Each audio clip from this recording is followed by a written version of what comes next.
Hey, Grayson. Hey, Grayson. Hi, Grayson.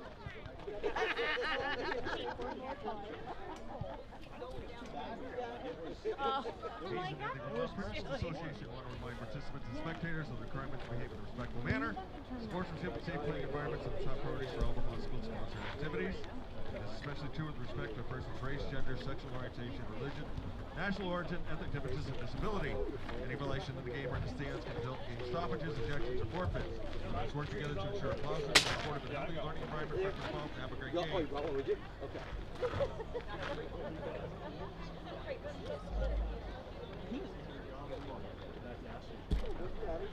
Welcome to Hazen Union. Today is Senior Day.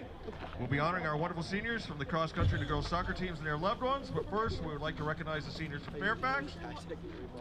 Please come to the clock keeper at midfield when you hear your name to receive a small token of appreciation from our own seniors.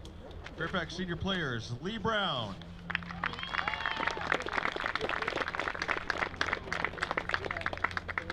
Adeline LaRose.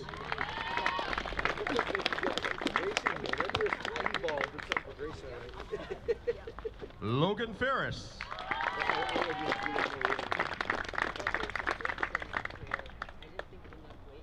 Elena Goremski.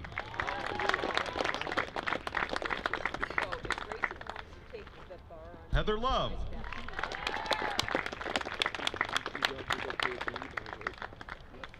And manager Riley Tierney.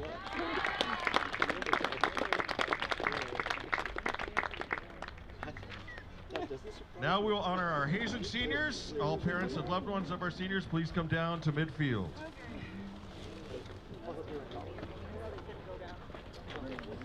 I will.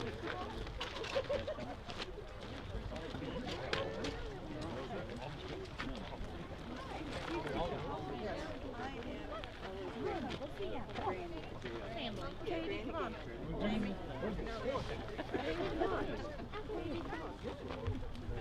You guys go. You guys.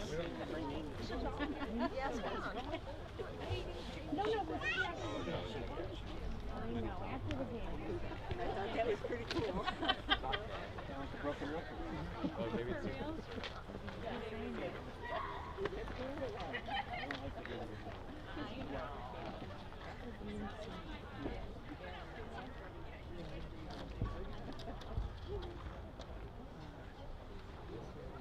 When I call your name, please go out and join your loved ones at midfield. Representing Hazen Cross Country, Chloe Dyer.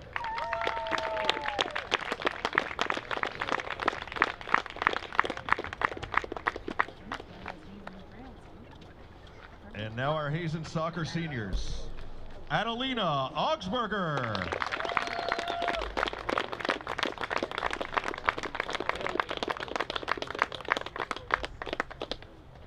Ella Reno.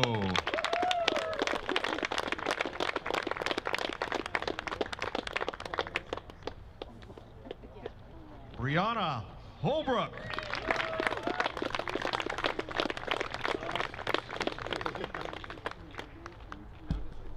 Julia de Grosliers.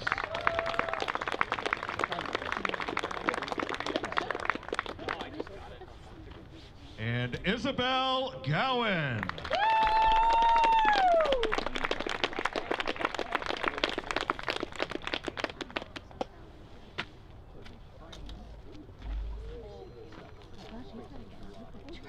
We also want to honor our senior manager, Danica Patridge.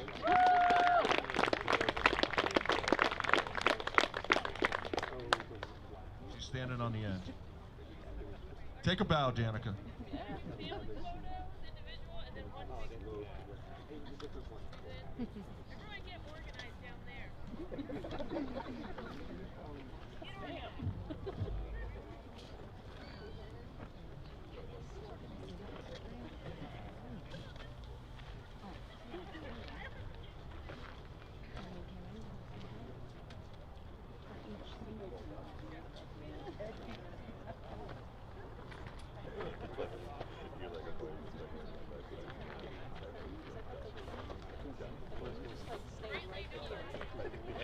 They'd like turn and they'd be here.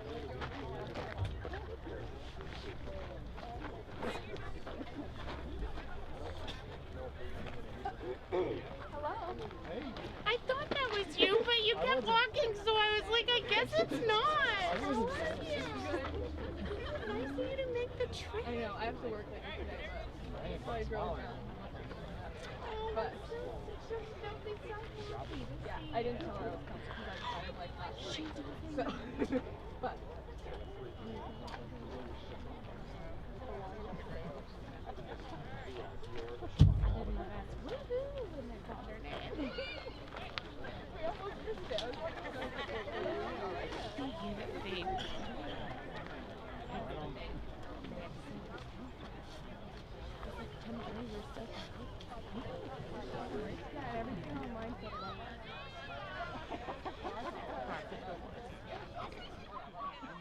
Okay, officials, here we have a captain's meeting. I'll be right back with these starting lineups.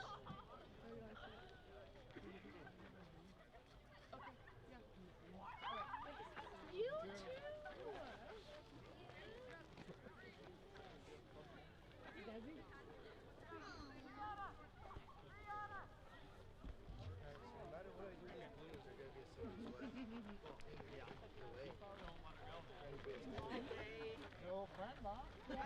That dog's gonna be so excited at this. He's standing right in front. Oh, that's the dog. Coming in the air? Yep. Yep.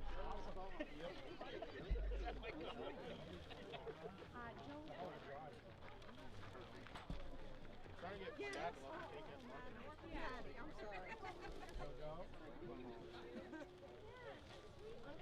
Look at that pee on your You'll be the first to know about it. It'll be warm. It'll keep you warm for a little bit, and then it'll be cold. It's fancy. It's sizable. Oh, Dad. It's just a draw.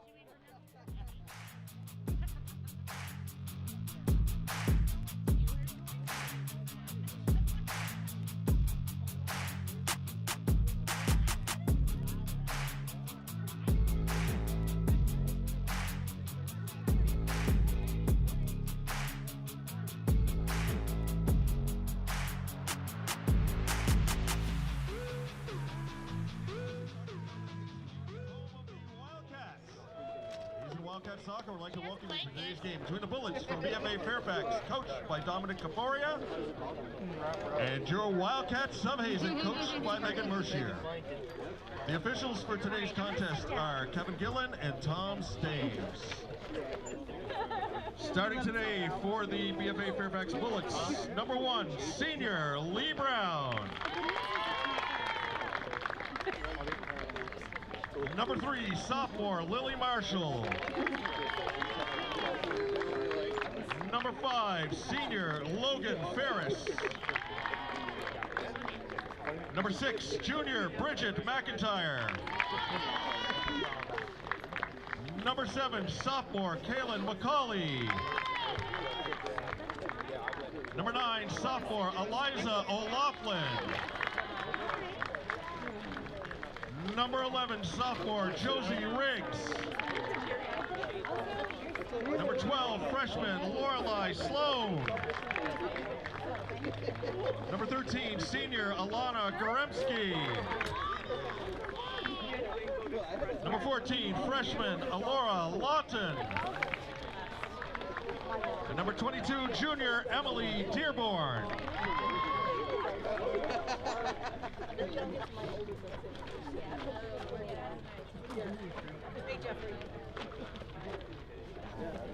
And now starting today for your Hazen Union Wildcats.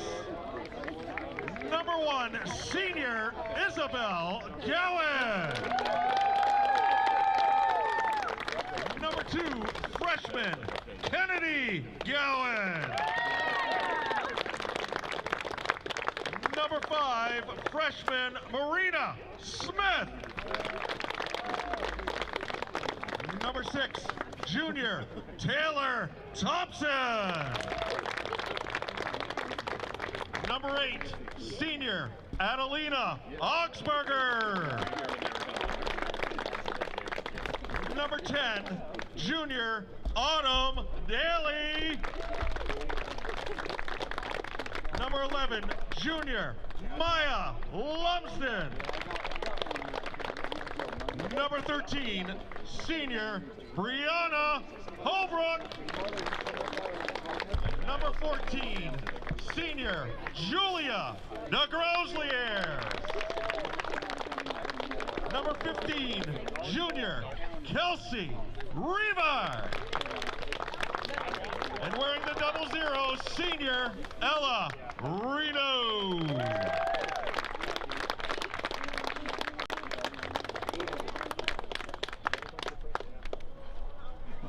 We ask at this time, everyone please rise, remove your caps for the playing of our national anthem.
Two things happening at the same time. Is it?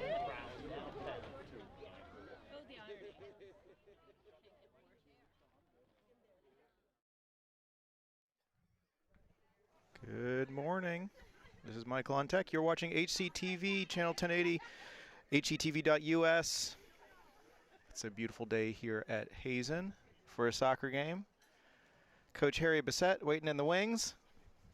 But I'm going to get a sponsor read out of the way while Lance Hall makes his way across the field. Sponsors today are Green Mountain Technology and Career Center, Jumpstart Your Future, gmtcc.lnsd.org. The Village Restaurant, open daily from 6 a.m. to 3 p.m., 802-472-5701. Buffalo Mountain Market, celebrating 50 years of feeding community, buffalomountainmarket.com. Calderwood Insurance Agency, offering you outstanding service and protection since 1979, calderwoodins.com. And Buffalo Mountain Power Sports, we are proud to support Hazen Athletics, 472-5522. Hope you stick around for today's game.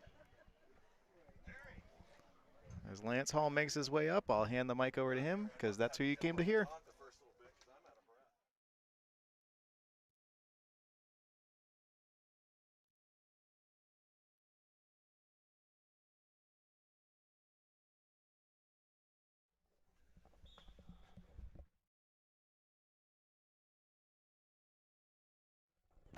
Okay, senior day action here at Hudson Fields. Hazen Union Varsity girls hosting the BFA Fairfax Bullets. Opening tip. Game underway right now on just a picture-perfect day for soccer. We got some great clouds up here. It's cool. There's not much of a breeze. The field is dry. Good times. We should have a great game today. Lance Hall with the call for HCTV, channel 1080 on your cable dial, streaming worldwide and archived at www.hctv.us. Lance McKenzie on camera, Michael on tech. Fairfax with the throw-in right below us. Elena Goremski throwing that one in. As I continue to catch my breath. I'm good, Michael. If you can maybe just bring my volume up just a tiny bit, but I can. Augsburger with the throw-in. That's perfect. Revard dances her way up, gets it up through. Ella's in goal for us today. So Kelsey be out on the field. Isabel and Kennedy, the Gowan sisters, starting up front for us. Isabel senior start, of course, here on senior day. Kennedy a freshman. Before we know it, it'll be Kennedy's senior. You know, time just goes by too fast, doesn't it, Harry? Time waits for no man. Coach Harry. Or woman. True. Alongside us today to lend expertise. Heard you guys came out victorious in a big way last night. Yes, it was over at Linden. It was a fun match. Not so fun in the first half as a coach, but we scored about 20 minutes in, and they answered right away with a really nice counterattacking goal. Then Sully LaFlamme showed some great strength in the box and composure to put us at 2-1 at halftime. And then I think the secret was that I left. I actually ran away to the porta potty. Okay. And I came back. We were on a flurry that started. We scored 3 goals in 9 minutes. Nice. But started as I was walking back. So I think that's something I'll have to reflect on. Just need to leave the team and let them do their thing. And long-storing drought turned into a deluge, eh? Yeah. That's great. Yeah, and I think more importantly, facing Linden the first time, 0-0 all the way through, and then that quick overtime winner. That Ari put in out here, Yeah. Ari had that nice curler from way out. We were able to just kind of look back and say, okay, this is what we saw the first time. What do we need to do better? And then we really showed, nope, yes, we were the stronger team. We deserved to win that first one, and then really showed it in the second game. So since we're looking at Winooski in the first round, and then Stowe, if we can have a good result against Winooski, which is going to be a tough team. Yeah. Then Stowe in the second round, would be a lot of confidence for us going into the playoffs. So exactly the way that we wanted to end. Now, I know Stowe at one point was on a little bit of a losing skid. Did they right that after a bit? They lost their strong midfielder, number 10, that was very good. And he broke his arm against against PA when Stowe lost. But he's back. So they're back at full strength. So, and he played a big part in the game against us. So now they're kind of, I think they just beat North Country at a very strong win against North Country. So they've got some momentum back on their side, number 10 and their number 9 are both just very good and very strong. So first we need to think about Winooski, and then look ahead at the next round. But teams out here sort of getting a feel for each other. That young gentleman for PA the other night that took that ball to the face, that was one of the hardest shots I think I've ever seen on a soccer field. That was like scary hard. But I was talking to the referee as Tom and I were walking across there for the game. He said he heard he played the next day. Or the next game. Not the next day, but the next game. Yeah, I must have. I think in those situations, depending on where it catches you, he was, when I was watching the replay, thank you HCTV for making sure that we have coverage that can be reviewed. It was a really hard hit, and he staggered after when he was trying to get back up. That's what scared me. Yeah.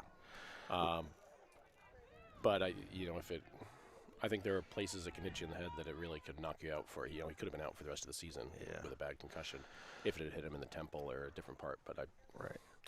Of course, a little bit of a fortunately finish, let's say, to that PA game Yes. Walk us through that ending sequence that netted them the goal. There was a foul, correct? Yes. Again, thanks to the replay, I missed it in real time, but it was. I did too. The momentum of our player just after the PA player had passed the ball, our player's momentum carried through the PA player and knocked him over, so it was a foul. Then there was the question of the 2 kicks. The player asked for 10 yards from the wall, and then after asking for 10 yards, there's another whistle from the officials.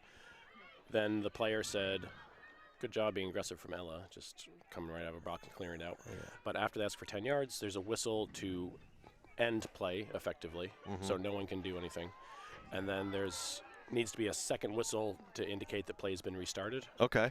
And so they'd said that, but then for some reason the PA player shot. And so it was, and then saved by Grayson. And so they whistled again as Grayson was collecting the ball and said, "No, you need to wait for a whistle, you need to redo it." So it felt really harsh because at the time that they said, "No, you need to redo it," the ball was in Grayson's hands. And then the second one they took, he didn't shoot it. They had a nice chip into the box and then scored it. So it sounds like the player kicked on the end whistle as opposed to the resume whistle. Correct. And as you pointed out when I was talking to you the other day, there's no penalty for that on the offensive team. Correct. Do you think that's a rule that should be addressed? No, because if the player had shot it while the wall, if the player had shot it and the defense hadn't been set up because they knew that there hadn't been a whistle and the wall didn't do their job and the PA player had put it right in the top corner with his first one, then the refs also would have said, "Nope, that goal doesn't count. Okay. You need to take it again." All right. And then they might have taken it again, and it could have been a better result. So I feel a huge bias, and I think a lot of Hazen's fans do, because the result was the first one didn't go in and we saved it, and the second one did end up in the game-winning goal. Right. Had it been flipped, then I think the PA team would have been a little bit sour, and we would have said, "Oh, yeah, that was the right rule. They called it back, and it was just correct." Right. But it's what's written in the rule book. It's what I understood before the match started, and unfortunately for us, it did not work out for us. Okay. But well, that's the official word though from the coach. So you know we're gonna roll with that. You know, I know there were some people upset after the game, and but again, like if they had scored the first one, then nobody would have been upset. Right. Because Exactly. if the goalkeeper was, for example, still setting up his wall, and they put it right in the opposite corner. And everyone said, "Oh, yeah, that doesn't count. You got to pull it back. Try again." Speaking of trying again, Thompson's going to try this corner again. The most exciting play in all of soccer. I think Taylor scored 2 off of the corner the other day. Corner kicks. Nice. Good. And then she got credit for the hat trick. The third one actually went in off a defender. Here's a long shot. It's to the side. Was that Autumn that tried that shot out there? But yeah, the third one went in off a Cal United defender, which happens. Before the end of the season, I want to score from a corner. We came close in the PA game. We came close in some other games. Yeah. And yes. It'll make a difference for us in the playoffs if we can put one in the net. Now, it was also my understanding on the girls' side of the bracket, we're not sure who's playing when, Tuesday or Wednesday, right? Correct at this point? They need to wait till all the games are finalized, and then, for example, if both Hazen teams have home games, they need to sort that out with the opponent's schedule. One of you, the way I understand it now, is one of you will have Winooski, and the girls will have these BFA Fairfax Bullets. Oh, really? That's what I was hearing over there on the sideline from Aaron and Megan. So this is almost like a prequel. Yeah, this is will be a bit of a chess match all the way through, and maybe not show or poker game, not show your whole hand today. Right. And I talked to Megan before the game. She said they played them early in the season. I think she thought the final was like 3-zip, 4-zip, something like that. But they have come together as a team since then. There's another shot right in. Kelsey Revard, goal! The Kelsonator. Great nice shot from just outside the 18, eh? And see the goalie off her line and just put it right over in the back of the net. 31:09 left to go in the first half. Hazen goes up 1-zip, courtesy of the goal by Kelsey Revard. While they, you did Michael, you got this early? Okay. So we'll just keep talking. Great confidence, great composure from Kelsey. See the opportunity and take it. Yes, absolutely. As Megan was saying, they played them early in the season. They were still sort of finding out who they were as a team. She felt that since then they've sort of come together as a team and are playing a lot better. And she expected a tougher match today than the one that they had early in the season up there in Fairfax. So we'll see how Fairfax responds after going down 1-0 with still a whole lot of game to play. We're only 10 minutes in.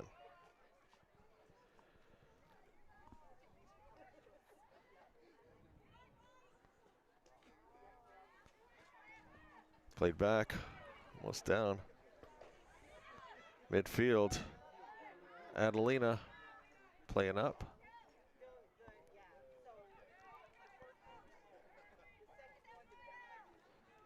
Back in midfield. I think that was Lee Brown that just played that up through. What's the Fairfax coach's name? Dominic Caforia. Yep. Okay, that's what I thought. Nice guy. Talked to him over on the sidelines. I believe that he was a former Stowe Raider. Okay. And I believe he also may have gone to Johnson. But he played one game for Hardwick FC in the Central Vermont Men's League for us, and he scored a game-winning overtime free kick to win us the championship. Wow. So he was a very good player. Yeah. In his past, and so I believe it's his first year with the Bullets. Nice. Fairfax Bullets. But it'll be oh, goes under. That's going to leave Gowan free. Goalie coming out. Foot race. Dearborn wins that race with Isabel.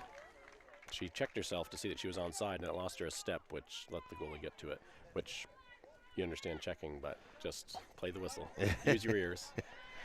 Isabel now with 56 goals on her career, 21 on the season.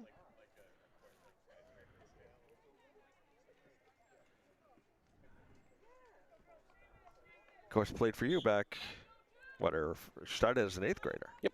Came up partway through her 8th grade year. Scored a goal. Yep. Right off. Yep.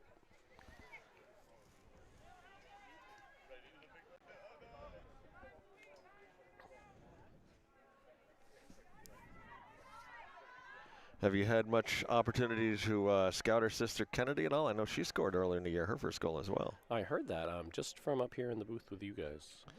But seems to possess the same speed and the same head for putting the goal in, you know? Yeah. Yep. Yeah, so I like to say there are people who goal goals and there are goal scorers. And to me, Isabel is a goal scorer. Yeah. You know? And I think Kennedy's in the same mold. She's got that mindset. Yeah, it's the same as for a midfielder. You want someone who's there are people that are just like natural ball winners that are just you end up in a scuffle and they're gonna come out with the ball, like Taylor in the middle, for example. Yes, absolutely. Looking at the girls' team, but the same thing for strikers. There are people that just, if that ball ends up in the box, they're gonna find a way to force it into the back of the net, no matter what, whether they get their pinky toe on it, they're gonna force it in. Gramsci with the throw in, Taylor. Trying to thread it to Isabel. The other thing I've liked seeing in our girls' team this year is sort of their aggressiveness, being the first to the ball. Up ahead. It was a good onside run. That was Lily Marshall. Down the middle. Ella stayed composed and came right to her, but Hazen will need to not give her another chance at that, because if she placed it either side, she had well ahead of the defense and from an onside run. Now, Ella, another one. She started in goal as a freshman for you, correct? Correct. Her freshman year, she decided she wanted to was up for stepping up for that responsibility. And during coaching the girls, I had a run of multiple years of having a freshman goalie, and without the support of a JV team or the depth of that big of a squad, being a freshman goalkeeper is really challenging in a varsity level. Now that was coming off the graduation loss of Ali Gabri, wasn't it? Or there was one other. There was a year before that. Yep. He had another goalie. I'm trying to think of her name. Shot on, down, ricochets out. Kimball was the girl. Yes. Emily, right? Yep, Do I have that right? Yep. Her brother was a big basketball right, player. Elliot. That's how I remembered her name. Elliot was big-time basketball player. Yep, and she was interested, played her freshman year, and then decided to pursue other interests. So you go from having freshman goalies. Now Megan's out here with a choice of either Kelsey or Ella. Yes. Both a couple of seasoned goalies. Yep, division parted, part of Division 3 is just some years it's you're spoiled. Same as me. I've got Grayson Right. and then Chase And as a Chase, backup. yeah. He played the last 10 minutes and got Grayson in the field for a little bit. But again, in a couple of years, it'll be once Chase and Grayson go through, then it's looking at, okay, who's filling these big gloves that these two players are going to leave behind. Absolutely. Was it the PA game that Chase came in out of nowhere and blocked out a goal? Yes. That was an incredible play. Having an extra goal, yes, and I made sure I showed that specific replay to the whole team a couple times, and that's the dedication that you need if you're going to make a run in the playoffs. Absolutely. I don't know if the keeper's going to get it or not, but I'm going to put myself in a position behind him. So if it does beat him, I'm going to clear it off the line. I mean, when that ball started in, he wasn't even in the picture, you know? No, and then all of a sudden he was there. It was great instinct from him to recognize that Grayson was scrambling and might be down, and then to be able to clear that out and keep that game level was excellent defensive work. He was someone who would never. I tried him out at fullback a couple times last year, and he's really excelled. He's grown as much as any player on the team, or more, in terms of. Ooh, that was position. dangerous. That was playing footsie with right there. Dearborn just kicked that ball right back up the middle. Dearborn, a junior. I don't know how much goal she's played, but.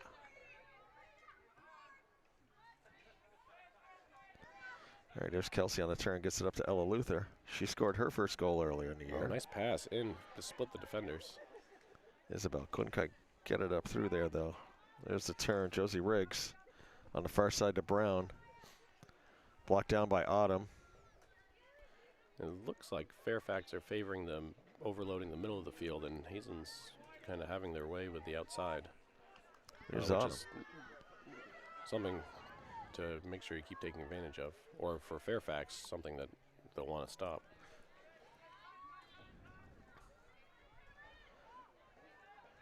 Fairfax had some big losses. They had an incredible. They won the championship last year, I believe. Mm-hmm.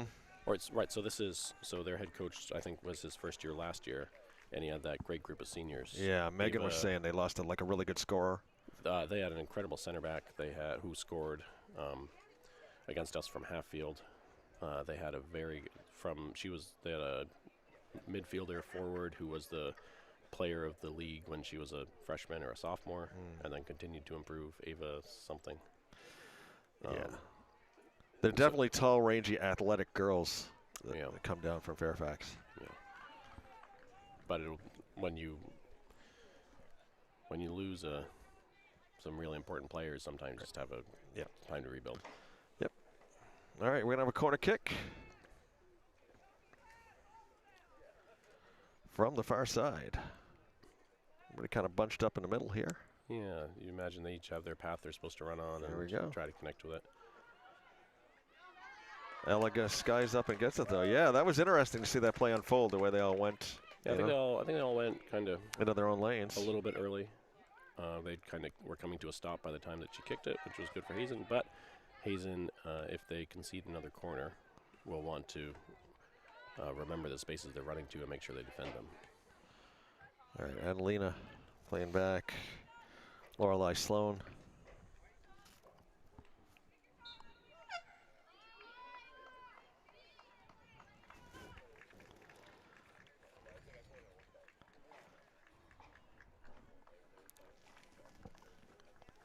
Trying to find my game notes here. I did have some notes for this game.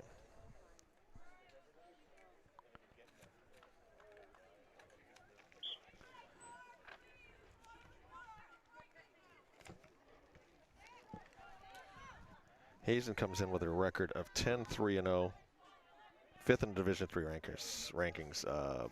Bullets are at 5-9, 12th. But as we know, they're playing pretty good.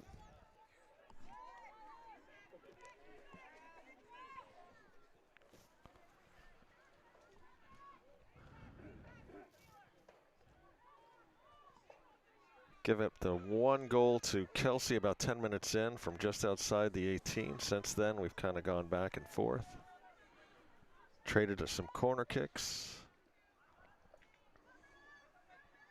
Played a little ping pong here in the middle. I would say Dearborn got a little lucky on that one shot. She tried to clear straight up the middle. Yeah, our defense got lucky on the one breakaway that Yes. their forward was through on, and then Right, just that Marshall had. Tame shot right at Ella. Yeah. But fortunately, they haven't been able to recreate that counterattack. Autumn goes down. You don't see that very often. Shot, long shot. Ella down to grab that one. Was down on the field before the game. It's fairly dry. I would say it's about medium speed now. Not like that, you know, beginning of the year it's almost like playing on concrete out here. Yeah, and you can see how much the grass is. Usually the grass doesn't get much greener in October. Yeah. But it has. The couple of rainstorms have done Kelsey a up the lot for sideline. pitch. Kelsey still going, carrying through, looking for the cross. Kind of chips it in there a little bit. Let's see, I hear it's supposed to rain fairly good on Monday. I think Tuesday and Wednesday are talking. Tuesday's sort of like chance of showers. Wednesday maybe a little more of a possibility. So weather could play a small factor. Okay. But as we found out for these kids, they love to play in the weather. I don't love to coach in it.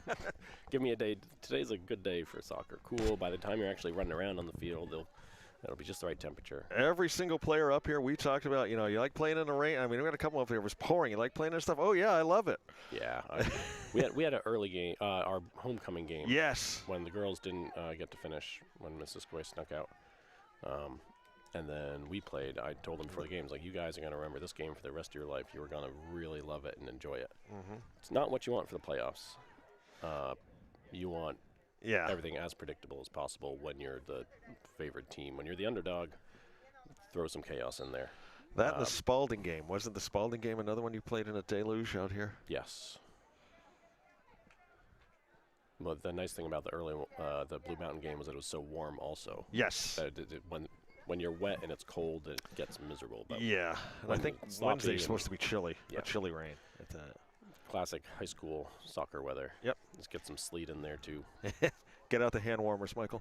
Yeah. I'll get you guys an electric heater in the booth. How about that? Michael would love that. Good job winning the ball, Isabel, in the box. See if they can find some possession to get a shot. Just keep it pinned down there. That one goes under the foot of the defender. Autumn there to get the turn, go up through, nobody there. See, the idea was an overlap for Taylor, but the communication wasn't there. Back in, we're going to have a goal kick.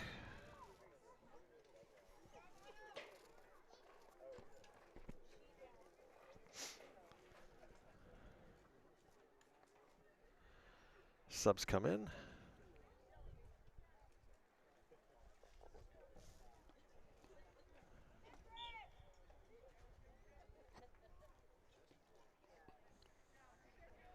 Have you gotten Coach Megan up here? I have not yet, and I think I'm going to have to during the boys' game. Yeah. Yep. I have her number. I'm going to shoot her a text, and we're going to get her up here to chat. Have you guys heard when the kickoff is? Is it 3 o'clock or 4 o'clock? I did not hear a time, and that's what I wondered. You know, I know sometimes they start playoff games a little earlier, but I had not heard an official time yet. They switched to 3 yet. o'clock at some point, and I think last year they made the first round 3 o'clock. It used to be they would wait until the quarters of semifinals to make it 3. But I think last year they did it early. Either way, I will be here. But I wondered that too, and I was going to check. That's something we might want to. But we're good. Shot on! Another look from outside. Yeah. This one didn't have the same height as the first one. The goalkeeper was better positioned. She had a line on it, yeah. 16:45. Let's go in the first half. You can still see they're definitely goalkeeper's certainly nervous, and that's something that Hazen wanted to take advantage of in this game, and then in the first round of the playoffs. That one goes off the side of her foot. If they can get a player running at the goalkeeper after the shot's taken, sometimes those balls, just that extra pressure, can force a mistake. And Isabel is known for coming right in on the keeper. Yeah. It's until it's in their hands that everyone has a right to go for it. Luther catches that one. Back of her head. Kelsey keeps it in. That was Mariah Wright trying to clear out. Augsburger's going to take the throw in.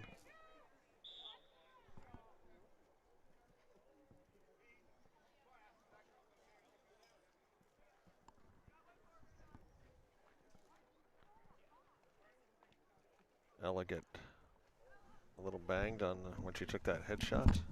I think she did. I think she's asking to come out. Kennedy's going to come in as Luther's shaken up just a little bit. Like you say, it depends on where you get hit in the head as to how bad it hurts. Yeah, you get nose or the temple or the chin. It can knock you up for a while. Kind of looked like that might have got her maybe towards the ear, I think. So Kennedy Gowan comes in. And there's a third Gowan, I believe. They have a younger brother. Yes. I want to say Brantley. Yes, I think that sounds right. But he's coming up too. I guess he's got the same speed, so looking forward to that for the boys team. Nice. And left-footed. We have no left-footed players this year. Future's bright for Hazen soccer. Oh, you can see Taylor pointing to right where she wanted it. Isabel does a good job winning it. Nice play. Bree, so I'm going to miss watching Bree play back here. I watched another one I've watched since freshman year. Bree and Julia have been such a good defensive pair. What a tandem to have back there. But, we got who we got? We got Eloise Foster. Yep. Coming up through now. Yep. Her dad was a senior when I was first starting playing soccer at Hazen, and he was a great, good defensive player. Played midfield too, I believe. Kelsey loses that one out. Going to have a throw in by Kira Tierney. Kennedy plays that one over. Riggs has got a line on it, throws it in back out by the defense. The chef, Maya Lumsden, looking to cook up some scoring. Good job finding Isabel on the kind of running away from where the pass ended up going, but so good cross in to find it right to her. Good composure from the girls, not forcing it up, giving it away. Kelsey tries another one, rolls underneath, almost. That was closer than the goalie thought it was. I think so, too. When she looked behind her, she probably heart and mouth. But good job from the girls finding a few passes and setting themselves up for a shot. Our officials today, Tom Stames, Kevin Gillen. Now, Tom Stames, well-renowned as soccer. Craftsbury, yep. I was going to say. And he held the record for the boys for leading scorer for Craftsbury when he was a Charger. Formidable soccer player. And then he's done an incredible job at Morrisville with their youth programs. And a great career as a ref as well. Kevin Gillen, you know much about him at all? All I know is his name and that he refs a lot of games for us. Give us any details on him? He brought I think it was him. He brought a funny rock to, he coached for, did some men's league coaching. I think he brought a funny rock that was flat. He said, all right, we're going to use this for the coin flip. I had my grandkid flip it. Oh, that's cool. It was him or someone that, maybe he was the opposite ref, but I remember him being there for that coin flip. Nice. But he's been around for a long time, very experienced ref. Also, both refs just consistent, do a good job. Don't feel the need to over intervene. I was going to say, neither one of these guys seem to get too rattled. Yeah. No. Call what's in front of them, read the game well, and let the players play. I remember having Tom, a couple seasons ago, he was on the near side here. And, of course, there was a handball. And my favorite quote to say is, the only thing faster than a New York City cabbie tooting their horn after a light turns from red to green is a Hazen fan calling a handball before the referee can get his whistle to his mouth. And, of course, everybody spoke up, and Tom got his whistle up, and he blew it, and he thanked the crowd for making the call for him. Yep. Good. Yep. Both. Just a great guy. Yeah. Yep. Blocked down. Mariah Wright, once again playing up through. That was Riggs trying to get a foot on as well. Thompson throws out a long shot, just high. That must be. Are they taking more from outside than typical? I would say for this game, I would say yes. You know, they've kept a lot of them inside, but Megan I wonder if that's something that Coach Megan identified before the game as a weakness. I was gonna say maybe scouted out on. Yeah. Playing it can be more fun as a coach playing a team a second time. It's like, okay, if you want to really analyze, if you enjoy analyzing the other team, you kind of, okay, here's their strengths, here's their weaknesses, don't let them do this, take advantage of this. Kennedy trying to get around right. That played through by Smith. Smith's going to get a foot on it. Smith's going to get a turn. Playing pretty decent for a freshman. Augsburger back here with Wright. Mariah Wright, a junior, playing some tough defense for the Bullets today.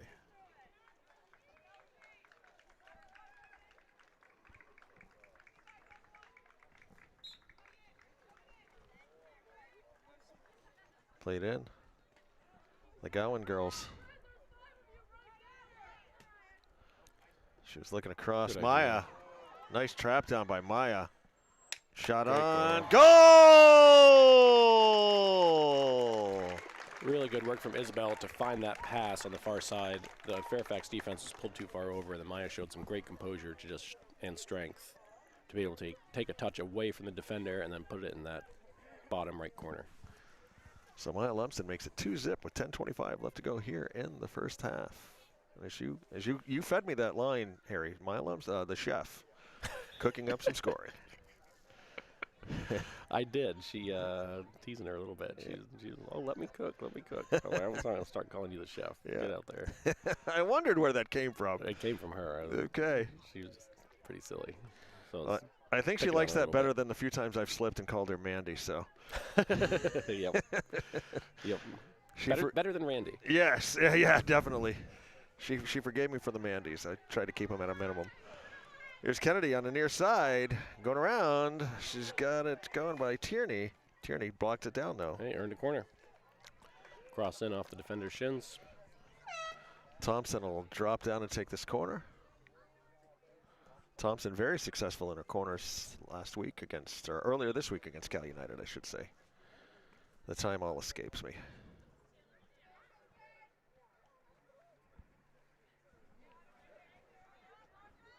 Ball in. Right Wow. there. Oh, wow. Was that the chef again? It was. Wow. That was quite a play. Yep. Darn near got it in. Yep. Yep. It's funny, it's like for us, we get done baseball, in like May. Yeah. And then you think, okay, soccer season is going to be September. It's like, it feels like it's going to take forever. The next thing you know, we're standing here in the playoffs. Yeah. Are getting ready to go. It's just It is crazy. Yep. Crazy how fast it all goes. It is a blur. But we have seen some fantastic games up here from both the boys and the girls this year. Just great soccer games. Yeah, it's been an exciting season. Yeah. I'm glad Megan, she was on the fence last spring, considering if she should stay with the middle school program or if she was ready to step up to varsity. But I'm glad that I think she's done great. Mm-hmm. So I think she'll reflect on that in the same way. Good idea. Good strength in. You can see she was trying to just pop it up over the goalkeeper. As have you, Harry, switching off from the girls to the boys. You took over for wasn't Corey, it was... I took over the girls from Corey. I was his assistant coach for 2 years. Okay, and boys you took over from Talon, correct? Talon, then Kyle coached for a year. Okay. And then it was Allison. Right, Parody. Okay, Parody. yeah, right. She coached for 3 or 4 years. Okay, yeah. Okay, wow. 2 or 3. But yeah, time does flex. I remember thinking of Cody's senior year. That was Talon. And then you had everybody else in between. Yeah, okay. Yeah. Yep. But yeah, Allison was there for a few years. Kyle, yep. And you took over the girls from Corey. I took over the girls from Corey. Okay. Yep. And Corey and I all went to high school together. Right. Hazen, a long time ago. Another corner, I believe, off the, again. Good work earning that from the Hazen offense. Going to go from the far side. If they can score off one of these set pieces or sneak another goal in before half, it'll be a relaxing halftime talk for Megan. 2-0 can get a bit nervy anyway. It's the easiest scoreline to come back from. Because it's easy to get complacent, and when you get one, then it gets nervy, and you can get another one pretty quick to tie it. 3-0 is a lot more comfortable. Well, they got 6:50 left in this half to try and punch one more in.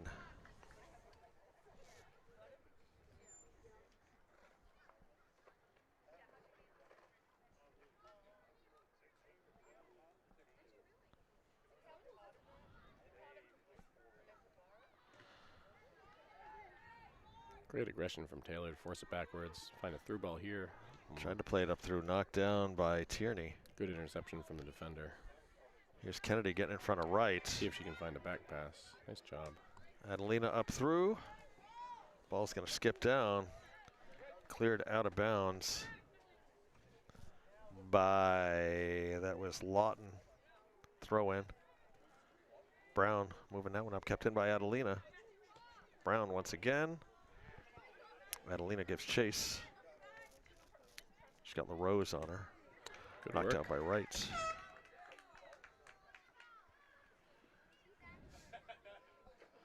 Love the kids running the lines. I mean, these are like elementary school kids, but they take it seriously out here. They're all over it. Sometimes they do a little too good. Like, the other team's counterattacking. Yeah. Slow it down. No. Take a second. No, they are No, definitely professional out here with getting these balls to the players as quickly as possible. Yep, it was Jeter's younger sister on the near side, I believe. Okay. And she's a up-and-coming star for the Bobcats. Nice. At Hardwick. She's scoring a ton of goals. So it'll be exciting to see her play in a few years. Yes. I know this is so bittersweet for me.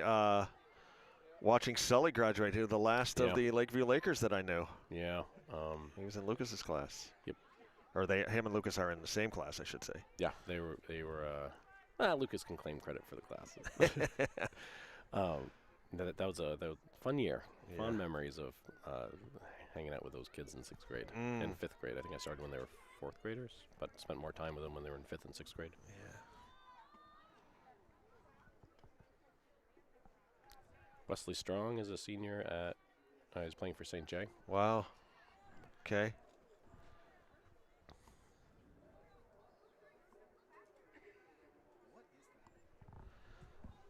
Rally. It's the there's a No Kings protest in Hardwick. Ella plays that one out right in front of right. Boy, that was playing footsie with fate as well. Yeah. Both goalies taking chances with their feet out here today. On the other side of the coin, if Fairfax can get one and go in 1-2, then they'll have a lot of inspiration coming out in the second half. And Megan's talk will be a little more Yeah. businesslike. Yeah. 4 minutes left in this first half.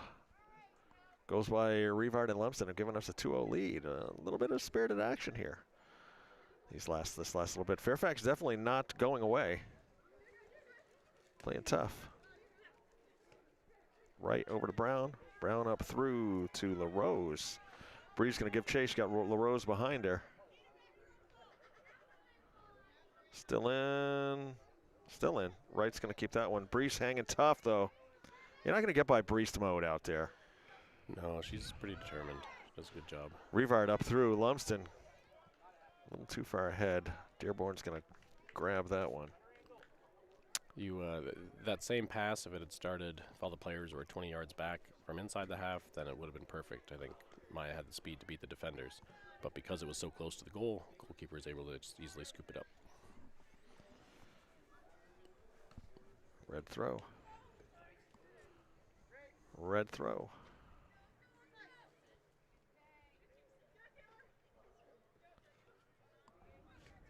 Taylor up through, knocked down by McIntyre.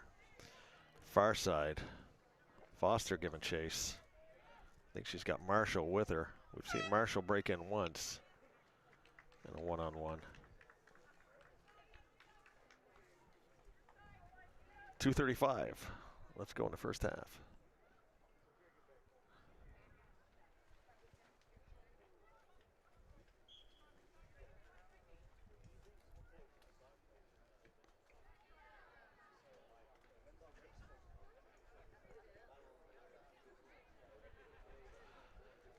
Fairfax. Good step. Trying to threaten here. Tierney keeps that one in. Brown. Try to get it. Adelina out. Brown once again. Throws one on. Levy. Goal kick.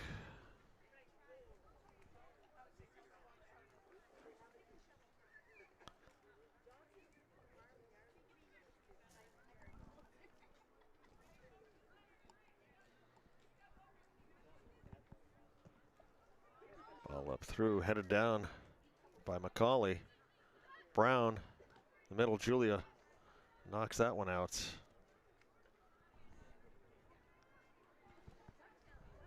Fairfax trying to regroup, put some kind of pressure on with 1:25 left to go in the first half. Hazen just looking to fend off the attack.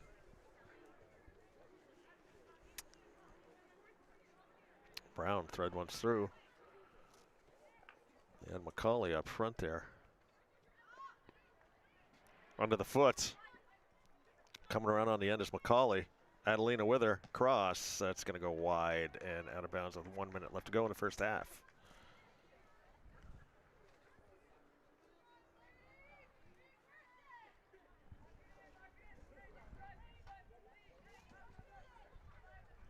This is where, with the halftime expiring lead, just knocked out of bounds. Don't give up anything silly. Don't give up a corner kick.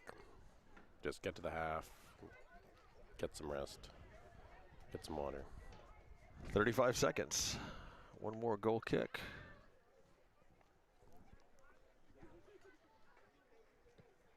Up the middle. Not good. Knocked down by McCauley.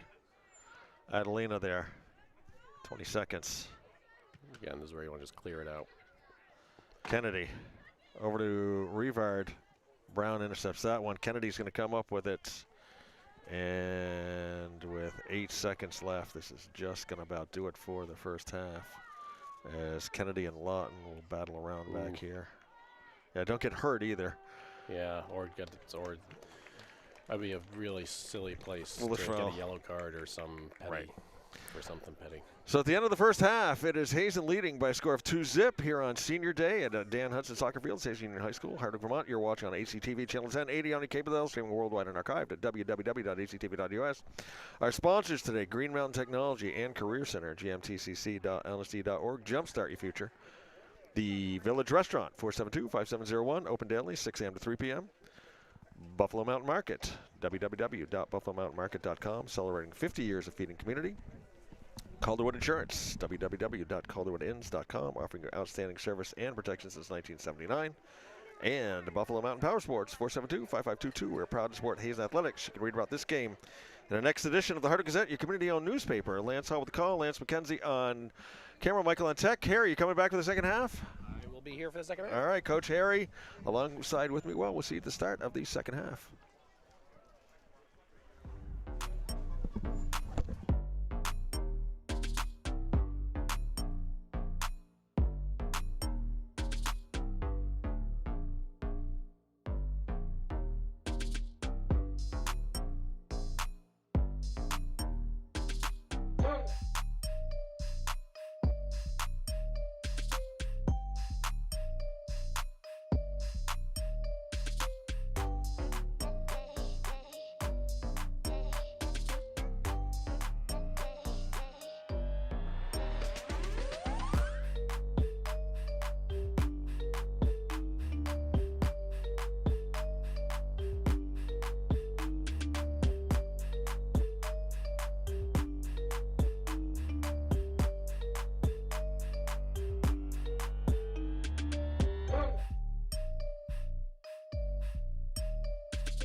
All right, we are about a minute away from second half action starting here today from Dan Hudson's soccer fields. Hazen Union High School, Harvard Vermont. It is your Hazen Union Varsity girls taking on the BFA Fairfax Bullets. Senior Day. We celebrated our seniors before the game. We're talking to Isabel Gowan, Adelina Augsburger, Ella Reno, Brianna Holbrook, Julia DeGrosiers. Do I have everybody? I think I got everybody. I don't want to miss anybody. I don't want to leave anybody out. Celebrated them, and then we started the game. About 10 minutes in, it was Kelsey Revard scoring from just outside the 18 on a beautiful high shot, and then a little later on in the first half, it was the chef, Maya Lumsden, putting in a shot to give us the 2-0 lead. The way things look now with playoff brackets, and talking to Aaron Hill and Coach Megan and hearing from Coach Harry, we're going to have games Tuesday and Wednesday. Girls will be playing one, boys will be playing the other. We're not sure who's going to be playing when, but we do know who they're going to be playing. Very good chance the girls are going to be hosting these same BFA Fairfax Bullets, and the boys will be hosting the Winooski Spartans. So one more half of regular season action to play. Then we'll be getting ready for the playoffs. Lance Hall with the call, Lance McKenzie on camera, Michael on tech. Coach Harry, I think, is going to come back up here in a little bit and talk over. He lent us his expertise in the first half. I had a lot of fun chatting with Harry up here. A lot of soccer strategy and gamesmanship and history, and we talked refs, we talked the kids running the lines, past history, future kids that are going to be coming up through. Hazen's always had a pretty solid soccer program on both sides of the ball. When I first came to Hazen, though, in the fall of 1976, the girls didn't play soccer back then. They played field hockey. We didn't start playing soccer till a few years later. And Coach Jack Strong was the girls' coach for years, decades. Took him to many championship games. Had a great run as a coach.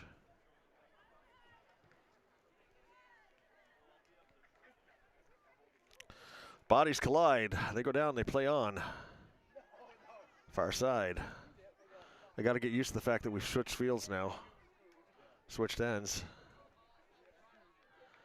Our referee Kevin Gillen on the near side, Tom Stames on the far side.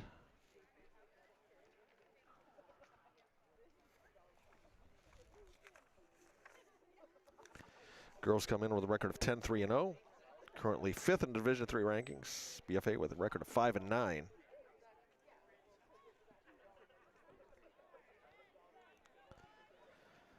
It's National Chocolate Cupcake Day.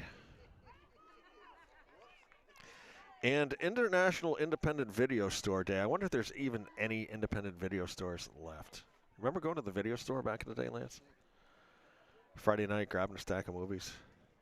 And you had to watch them that night because you could only rent them for one night. And God forbid you didn't rewind them when you were done. That's right. Remember the Be Kind rewind stickers? The chef has that one go through her feet, out of bounds. Logan Ferris with the throw-in for BFA. Chef keeps that one back. Played out by O'Loughlin. Riggs pitching that one up through, picked up by Augsburger.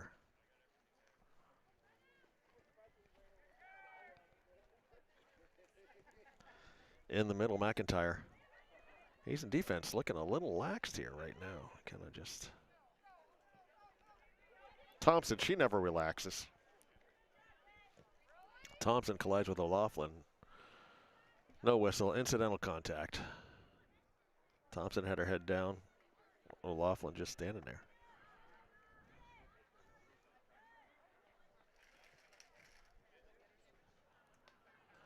Up front, waiting to score again, Isabel Gowan, the all-time leading goal scorer here at Hazen, currently sitting with 56 career goals, 21 on the season.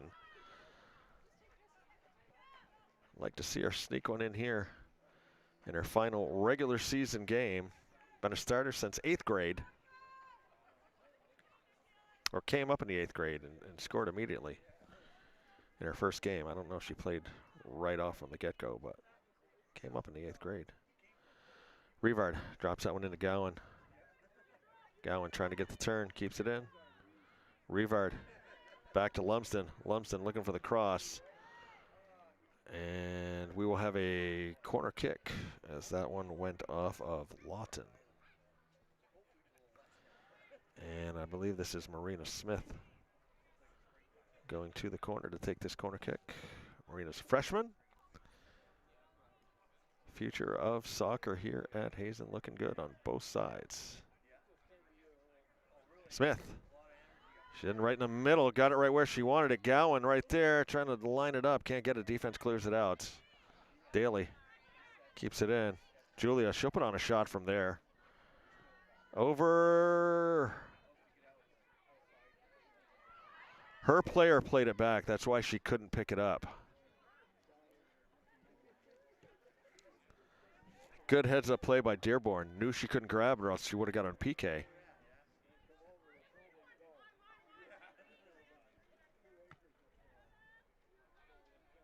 I believe that's what happened. Ferris. Kelsey. That was not as planned, I don't think, for Revard. I believe that's what happened.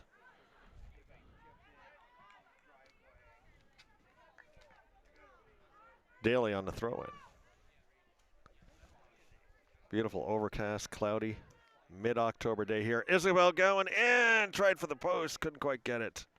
Just a touch wide. Perfect mid-October Saturday.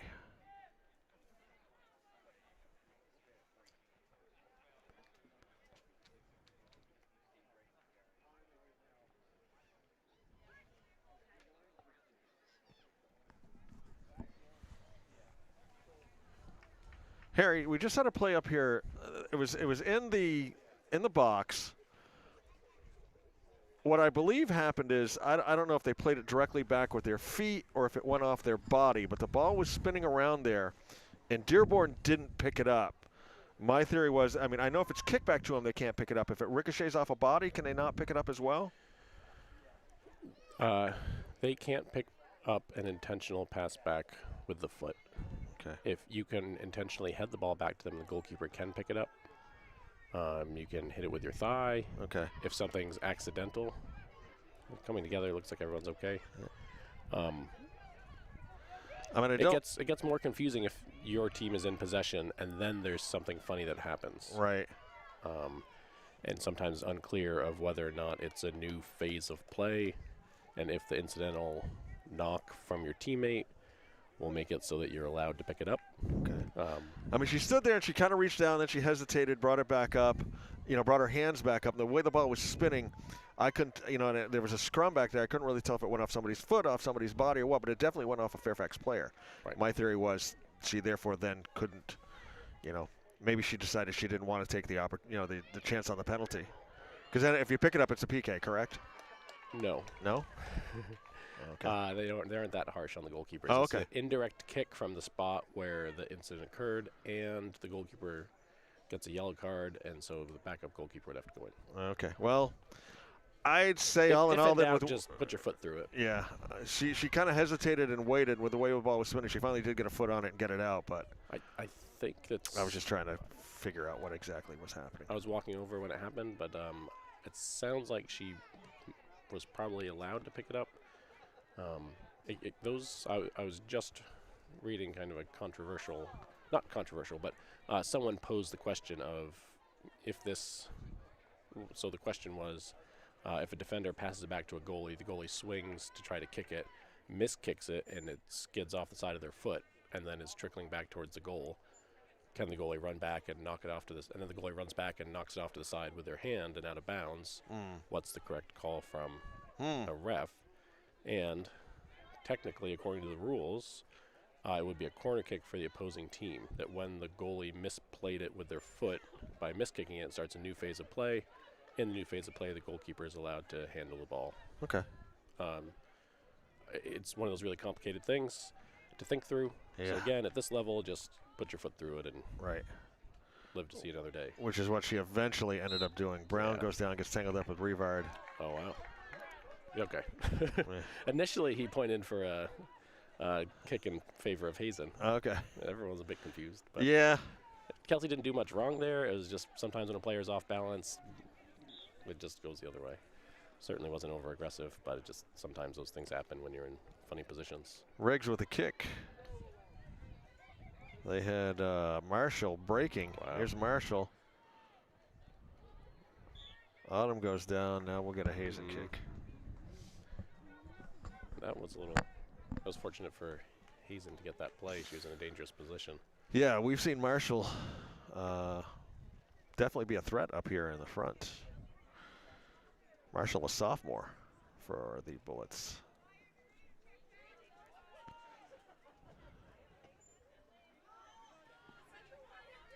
Lumsden's going to pick this one up. He's going to just keep it in. Yep. The whole ball is supposed to go over the whole line before it's out of bounds or considered a goal. Isabel kind of overran that one. Kennedy trying to back her up, couldn't quite get it. Here's Thompson. She had Macaulay on her back going up through there.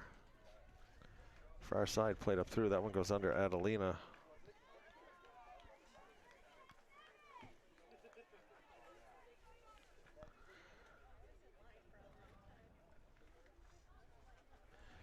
Do you know, so if this is inconsequential for the standings, do you know what rank the girls will finish? As of last night, when I was looking at the standings, as we go back to the action here. Great cover by Bree to just, it was headed right for the foot foot. of the striker. We were in 5th place with 3.38 points. Fairhaven was in 4th by 3.86. Behind us in 6th place was Bellows Falls with 3.08. Okay. So I don't know, would a win here wouldn't catapult us up over. It would need to be a win and a loss, I think. Okay. You have to, the 4th place team would have to lose. The way Aaron and Megan were talking over there before the game, it sounded like we were pretty well locked in with BFA.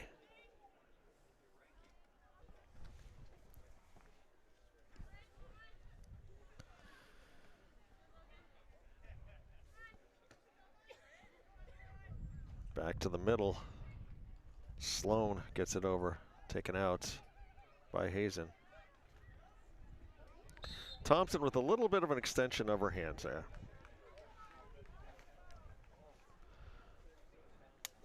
Easy call for a couple of veteran refs.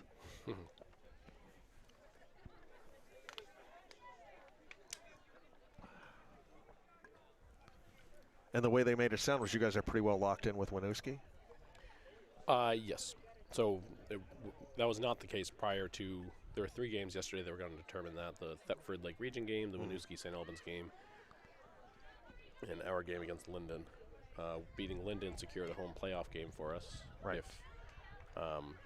If Winooski had beaten St. Albans, they would have jumped up to 8th seed. Instead, they dropped down to 10. If Lake Region had beat Thetford, we would have leapfrogged Thetford and gone up to 6th. But losing to them was costly for us. And they retain the advantage in the rankings or the pairings. Now, how is Winooski doing this year? I'm gonna spend all day tomorrow doing research. Okay. They're playing in the Metro, I think. They're playing a tough division. They play a lot of 1 and 2, Division 1 and 2 teams. Okay. So they've got they don't have a great record, but that does not indicate how strong they are at all. Right. They could be incredible. So I've got to do some research and figure that out. The one thing I found with most Winooski teams, be it soccer or basketball, they are generally incredibly fast. Yeah. I'm expecting a gritty game with a lot of counterattacks. We'll need to play physically. We'll need to be really aware of breaks. Lumsden throws a shot on. Dearborn makes a save. I'm not expecting an easy first round game. Let's put it that way. No, sounds like it definitely will be a tough one. I am confident that we can beat anybody we face if we play well. I'm confident we can score and stay strong defensively. But we will need to be at our best to make sure we get through the next round.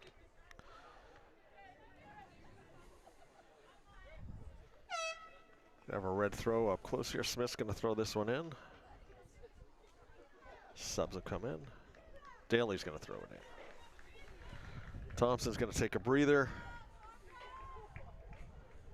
I think looking at all the teams in Division 3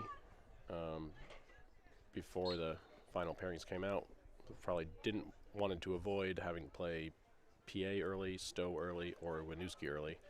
And we've got 2 of them, right? Right. Or those are the next 2 that come. So. But that's okay. Yeah. If it's easy, you don't feel like you earn much. Right. So we'll accept the challenge.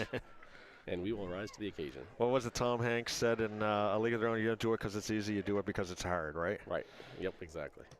Julia with a foot on, right down there in the middle, played down. Kelsey gets a swing on, a miss on it. No, swing again. Fairfax player was standing there. Good put back into the box. Yes. Dearborn's going to go over and grab and play that one with her feet again. Interesting. Yeah. I wonder what.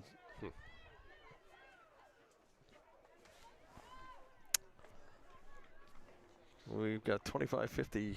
Sometimes when an outfield player converts to goalkeeper, their natural instinct is to just keep playing it with their feet. You know, they forget they can use their hands. So maybe she doesn't. Maybe she has a strong history of being an outfield player. On their roster, they have her listed as a mid. Oh. Then I wonder. Maybe there's an injury or some other reason there. Yeah, because the normal goal would be Heather Love, who I did not intro. I think he said she was hurt. Yes, I think in talking to Coach Kaforia before the game, Love was hurt, so Dearborn was started. So Dearborn got the start. We'll see. I guess if when they make the trip back to Hazen, who's in goal for them then? Maybe it's a bit of a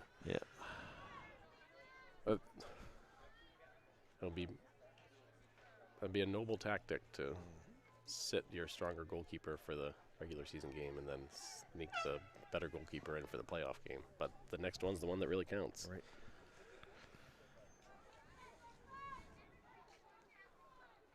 That'll be interesting to see if Megan needs to make that adjustment, because some of those first goal for Kelsey, I think, more experienced goalkeeper might have been able to keep out.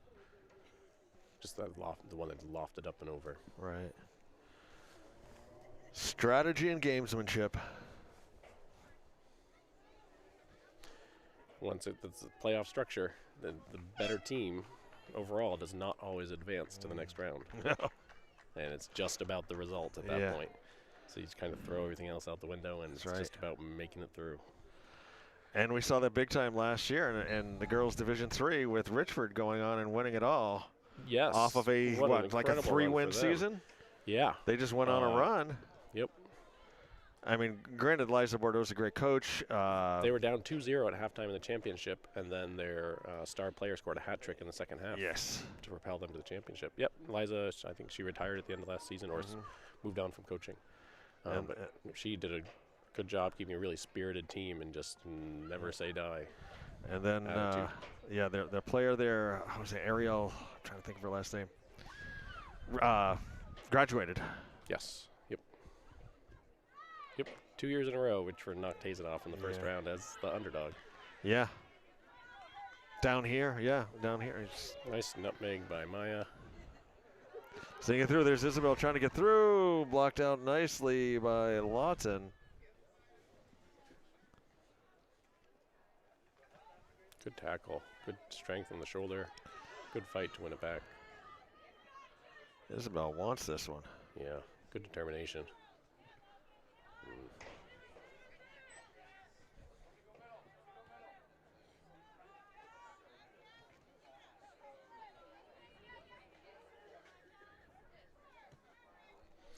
Played back up. Smith keeps it in.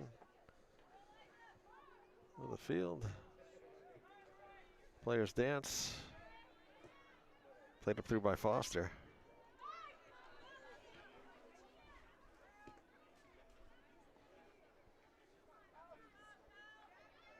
Kelsey trying to line a shoulder in, but Riggs staying right with her. Far side, Adelina. Good touch into the box. See if she can find a pass. Looking across, corner. can't do it. That works too. Yep. Oh, goal kick. Okay. Not much protest from Adelina, so We found Must out have been the right call. when we had her up here for her senior interview, Adelie only played striker up in Craftsbury for us, so she Yeah. Yep. kind of knows her way up front here. In fact, she's playing up front right now. Yeah.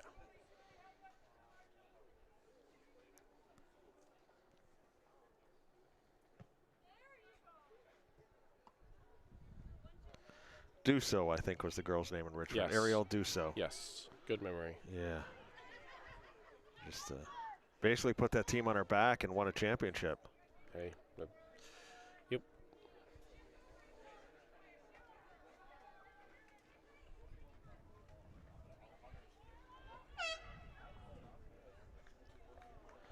Had a nice conversation when Richford came down here before. I'll throw in a. You may know this gentleman. You may not. I know he taught and coached in Stowe for a long time. Was Mark May? I Name you're believe familiar so. with? I'm familiar, but I don't. I think you'd have to go back a little further. I've known him for all my life, basically. Ah. But longtime teacher coach down in the Stowe area. I think he might have taught at Wolcott Elementary for a little while, and then went down to Stowe High School. Oh wow. But long time. Here's Fairfax. Oh, Going dear. back to the middle. Ball under. Ella grabs that one as LaRose was right there. That was a cheek clincher. Yes. 20-30 left to go in the match. Hazen leading 2-zip. Fortunate on that one. Yes, I think they made it about as hard for themselves as possible, and they're lucky that it kind of got fumbled at the end. It didn't end up in the back of the net. But they'll want to make sure they clean it up before the first round of the playoffs.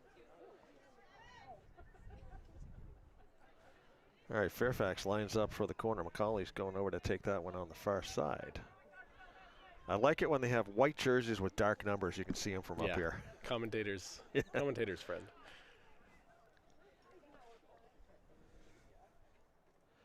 Ball in, cross in the middle. I think that was Kelsey, got a foot on it. Another corner. Try it again.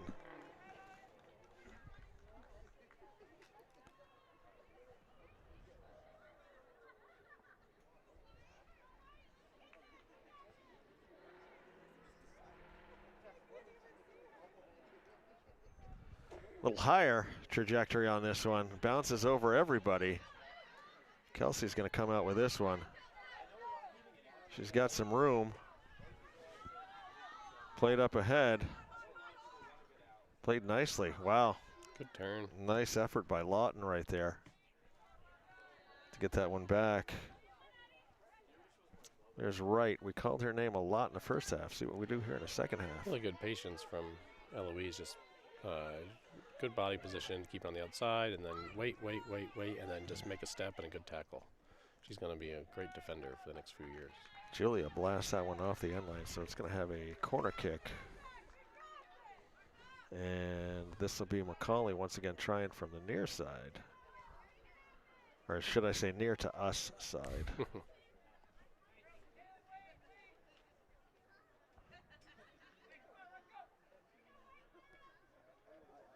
Players breaks, that same play we saw in the first half. Yeah. Played out. Wow. Good Hazen job from playing Ella. footsie with fate right now.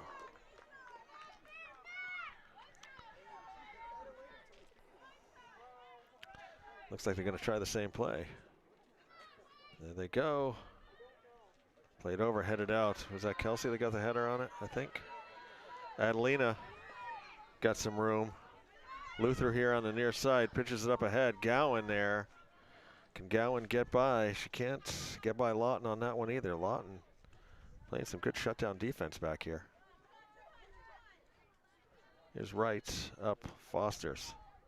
Play that one through off the foot of O'Loughlin.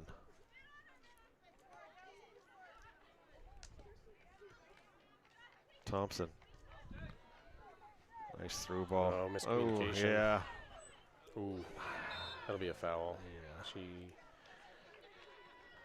won't be allowed to get away with that again. Another thing that the refs reminded us at the coin flip yesterday that any cards do carry over into the playoffs. And so Definitely want to be careful. What's it, a yellow card? so if you get a red card, you'd be suspended Red card, you'd be basically suspended for the next extent game. of the playoffs. Okay, so you don't want that. Yellow card, you would. If you got a yellow card and then a second yellow card, you end up in a lot of trouble too. Okay. You definitely don't want that. And not that that foul was worthy of a card, but just for accumulation of fouls, it is a cardable offense. Right.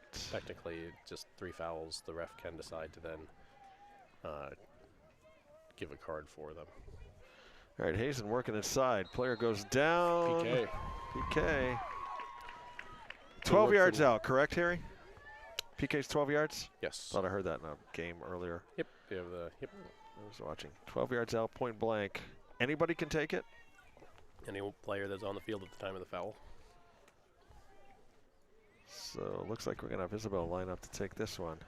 Yeah, there was little doubt to me that she was going to be the one that ended up setting it. I know Kelsey had it, so. We had a PK shootout against the girls on Thursday just in preparation for the playoffs, make sure everyone understood, and Isabel took a nice penalty kick for that. The girls beat us. Okay. Nice job. Isabel in. Off the post! So, almost. Almost again. Interesting play there where Isabel went for it off the post. She was not allowed to touch it. If she had touched it a second time, it would have been a dead ball and a kick out for Fairfax. Okay. If it rebounds off the goalkeeper because it's touched another player after a direct kick, then the player who took it would be allowed to touch it again. But the same player cannot have 2 consecutive touches from a direct kick. Okay. Adelina was there to back her up, almost put it in off the far post. 15:55 left to go in the match. This a prequel to this week's playoff matchup that the girls will have either Tuesday or Wednesday night against the same Fairfax Bullets team. We'll wait to see who is playing when. Boys will be hosting Winooski. It's never nice to miss a goal, but in a game, if you're ever going to miss a PK, a game when you're 2-0 up, that's not in the playoffs, is a great time to miss. It'll give her hopefully some inspiration to clean that up. So if she is in a situation in the playoffs where she has to make it, she'll score the next one. But there's no way in practice to recreate the pressure of a game situation. But that'll be a good inspiration for her to make sure the next one ends up in the back of the net. All right. We've got Ferris lining up. Throwing that in over. Foster has it go under her foot. Backing her up. Who's that backing her up? Is that a 7? 7. That is Jade Griggs. Griggs, a freshman.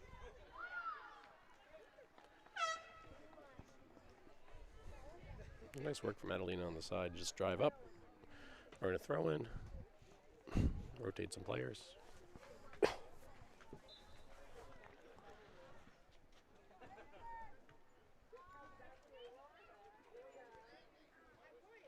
Played in by Griggs. Back out, Augsburger. Or no, I think that was Ada Allen because Adelina's up front. I can't quite see her number, but I'm thinking from the hair it's Ada.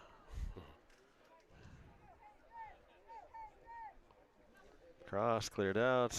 Isabel couldn't quite get the foot on it. Dripping over the side by LaRose.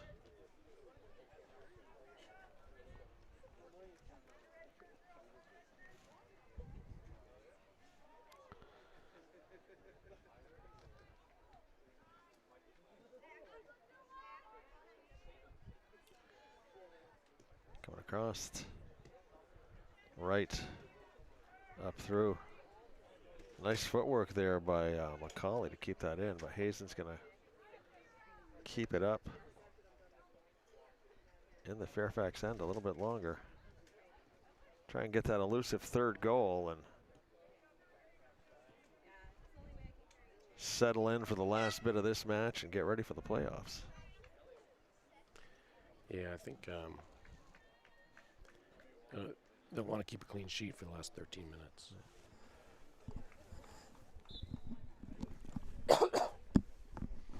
Psychologically, for Fairfax, they'll really want to make sure that they score so that they don't.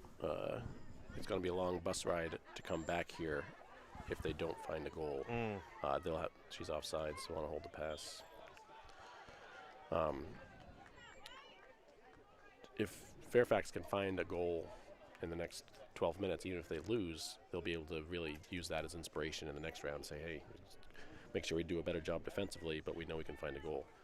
Hazen will want to make sure they keep a clean sheet so that they don't have that confidence in the playoff game. Kick up by Lawton, I believe that was. Giving chase is LaRose. Julia's on her. Julia, a little bit of a From shove. behind, yeah. Strength was okay, but it was the positioning. You can't go through someone's back. And same thing, shoulder to shoulder wouldn't have been a huge problem. Here's McCauley. You could almost treat this like a corner. Yeah. Which they're setting up for. He's just changing the placement of the free kick. The ref, Tom's going to have her bring it in a little bit more. official Stames. What's the most proper way to address an official or to title an official? Mr. Stames. Mr. Stames. Or don't, isn't it Sir when they're out there? I like that.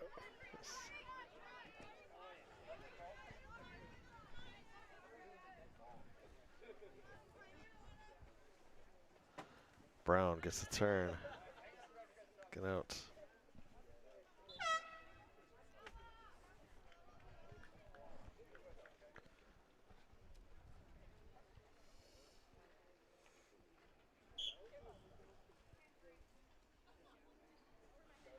Autumn throwing down. That was Ferris with Isabel. Isabel working it inside, played out by Lawton.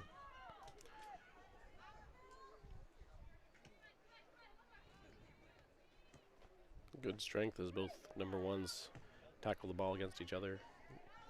Good job by the Fairfax player knocking it ahead. Lawton up. McCauley led her a little too far.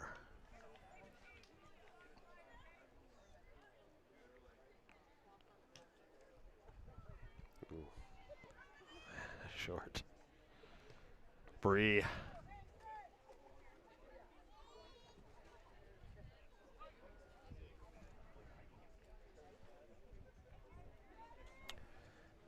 Come winding down on 10 minutes left. 18th of October, do you have any fun facts about this day in history? 18th of October. Let's see, what do I have for the 18th of October? I don't want to miss anything out here on the field. 18th of October. Good soup day, I know. It's a great soup day. I don't have any soup day. It's National Chocolate Cupcake Day.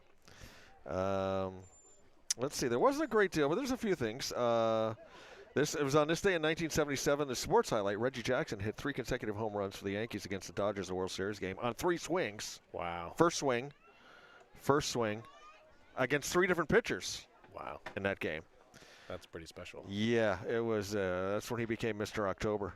1954, Texas Instruments announced the first transistor radio. Wow.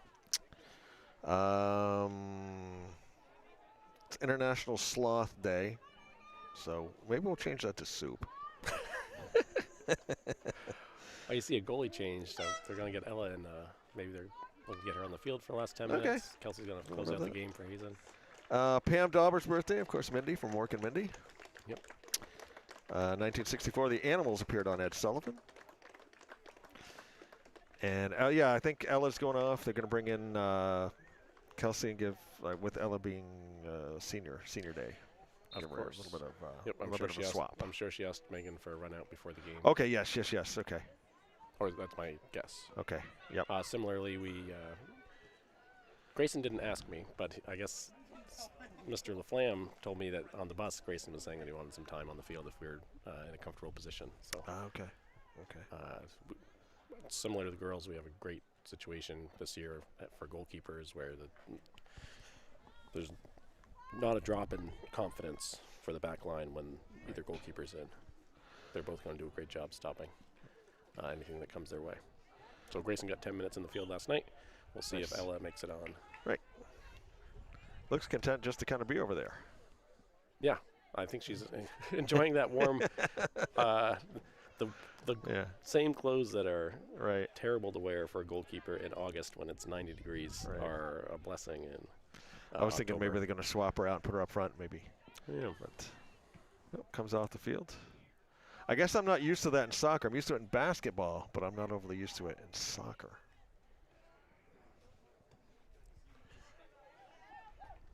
It's good progression up the field. Nice pass, Julia, then a nice turn.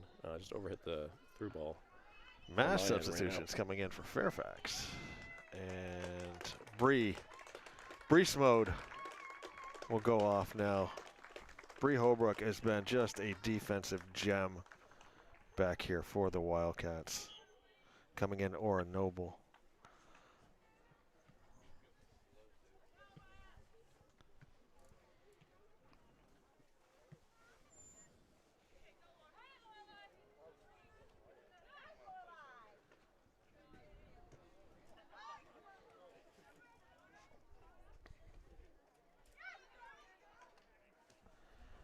Back around.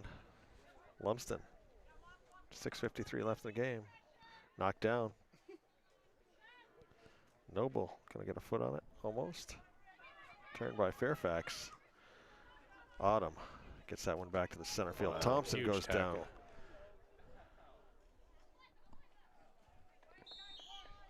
Yeah, they're I'd just say two. they're stopping the clock just for Two. an injury. She's still down. It was a strong tackle from both players. She went down. There wasn't nothing illegal, Right. but it's just because the player remained on the ground. She went down pretty hard. It'll resume with a drop ball. Fairfax kept possession, and hopefully Taylor bounces back. If not for this game, hopefully she's fine by Monday.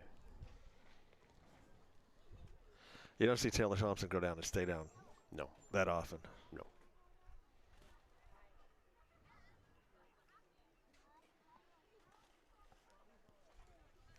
6:34 left to go. Clock stopped. Once again, we had goals in the first half by Kelsey Revard and Maya Lumsden. Michael, I'll do a sponsor read while we have a moment here.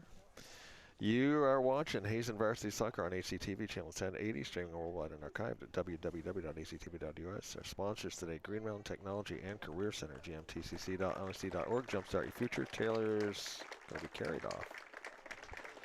Let's hope she's okay. Yeah, I was wondering if it twisted her knee when she came in.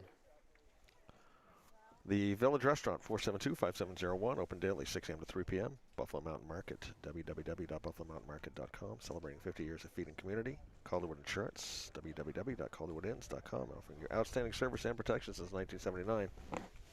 And the Buffalo Mountain Power Sports, 472-5522. We are proud to support Hazen Athletics as Taylor Thompson taken off the field.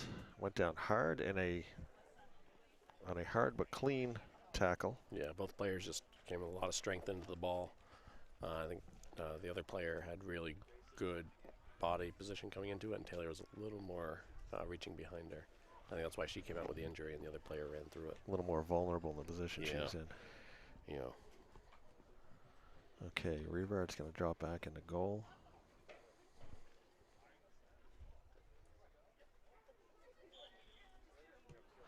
Free kick. It was kind of quick, wasn't it, Harry? Or are they just looking to end the game? From Fairfax? Yeah, it looked like they blew the whistle. I mean, Kelsey wasn't even halfway back. Oh, yeah. Like she was the last one out. Yeah. That was her fault. Okay.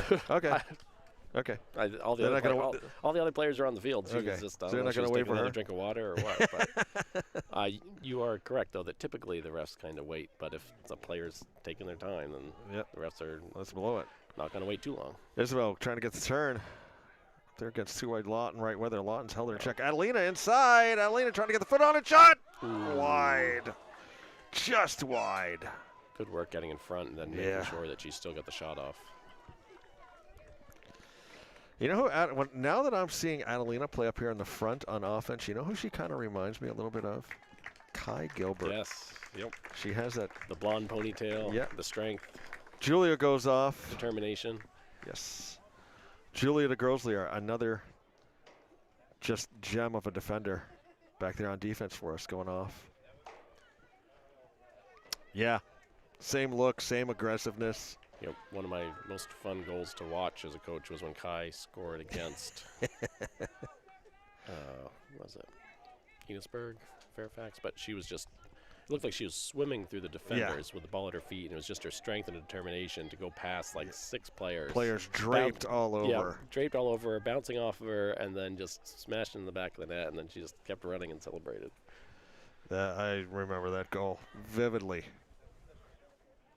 Vividly. Another good tackle.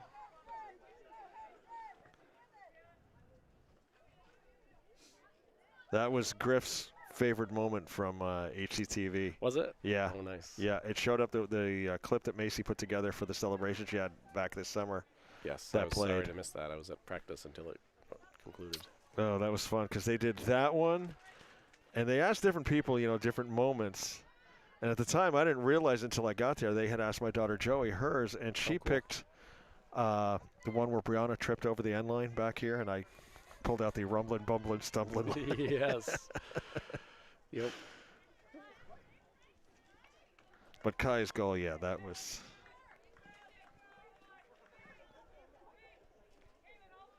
Were there some Macy? Did Macy put some highlights of herself in there? Yeah, she put in the kick she made over in the Danville game and the playoff game. Yeah, that was huge. The one road game that we covered. Yeah. I remember Leaf and I went over and did that, Yep. and it turned out to be like every girl's on that team their most memorable game. Yeah, so. that was a very special memory for me too. Yeah. When the feeling of being able to play such a hard game, make it through PK shootout, and then just have the hope of the final coming up. And what was so cool about that game is we had Mike Clark standing right beside me. Oh, cool. So he was able to just, you know, give me insight on everything. I should have thrown a headset on him that day. Yeah. Someday we'll get him in the booth. Yeah. That'd be awesome to have him or Tom Staines, one of these veteran officials. Oh, that'd be so much fun. Come up here and get their perspective on this. this. Yeah. Watch it through their eyes. And they get to see so many games that it'd be a good goal for HCTV. Pull them in. Throw in by Ferris. 2:50 left to go in the match. Hazen up 2-zip. Isabel still trying to work up through. Kept in Luther. Ella Luther on the far side trying to give chase.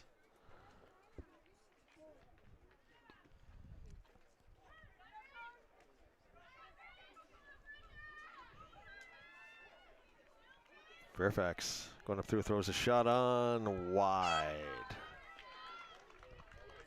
And Isabel Gowan and Adelina will go off. Isabel giving her sister Kennedy. Oh, nice. She is so thrilled to be playing with Kennedy this year. You know, she talked about that in the first interview she came up for. Adelina, of course, came down from Craftsbury, just a great, great girl. Isabel goes off as the leading scorer, career goal scorer in Hazen history. It was 56, 21 on the season. We saw her almost get her 22nd of the season, 57th of career on that PK. Just went off the post earlier in this match.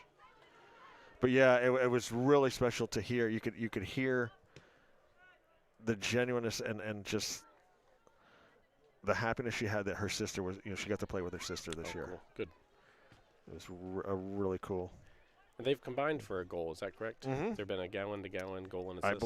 I believe Kennedy's goal, yes. That I know of here at home. I know I called one. I don't know about on the road, but yeah, I believe it was. Good. It'll be a special memory for them. Yep, absolutely. 125, let's go to match. So let me ask you this here. With 120, I'm going to say we're going to win this game. We beat them up there. We beat them down here. How tough is it, though, to beat a team 3 times in a row? That's an old adage that say, oh, it's really hard, really hard. I think it's an old wives' tale? Well, it's something that I think pretty commonly said. That being said, I don't know if that's just something that coaches say to kind of psychologically give their, when you're the underdog. Yeah. Yeah. So I've heard a lot of justification of that theory being true from the underdog's perspective. Mm-hmm. I do think this is going to be a tough first-round match. For Hazen not to score in the Fairfax will take a lot of confidence from if they can keep a clean sheet for the next 30 seconds for the second half. They'll just want 2 more halves like that, and then if they can score, they win. So Yeah, I mean, this is the thing. We're playing here on a Saturday. They're going to play again. Shot! Revard makes the save. We're playing here on Saturday. Say if they play theoretically Tuesday. Yeah. Yeah, you got a 2-day turnaround, you know. If they play Wednesday, you got an extra day, you know. Yeah. Any plans for you as far as practices with the boys? Yeah, the first goal we conceded against Linden was one that we need to address because other teams will be able to score the same goal against us. And we may not be as free-flowing offensively, so we need to make sure that we don't make that same mistake the way that they were able to lead to the goal that they did score. So it's just preparation, just cleaning things up. At this point in the season, it's just I want to come together, have fun, clean up little things, but just have a fun practice Monday and be ready for the girls' game and our game. We'll find out how things go. Pairings come out, what, Sunday or Monday? Sunday, probably? Yeah. Sunday? In terms of what day we'll play. Right. We know who we're playing. We'll just find out what the day is. So we know Tuesday and Wednesday we'll be playing here from Dan Hudson Soccer Fields. The boys will be hosting Winooski. The girls will be hosting these BFA Fairfax Bullets again. Watch for a special possible tip-off time as well. Girls close out their regular season with a 2-0 victory over the Bullets. So we'll do a little For Whom the Bell Tolls over here. Lance Hall on camera. Lance McKenzie on camera. Lance Hall with the call. Lance squared, we say up here. Michael on tech. Harry, thank you very much for coming up. It has been a most enjoyable broadcast to do with you today. Thank you. I appreciate you guys. We will see everybody in time for the playoffs. Till then, live every moment, love every day. Bye-bye.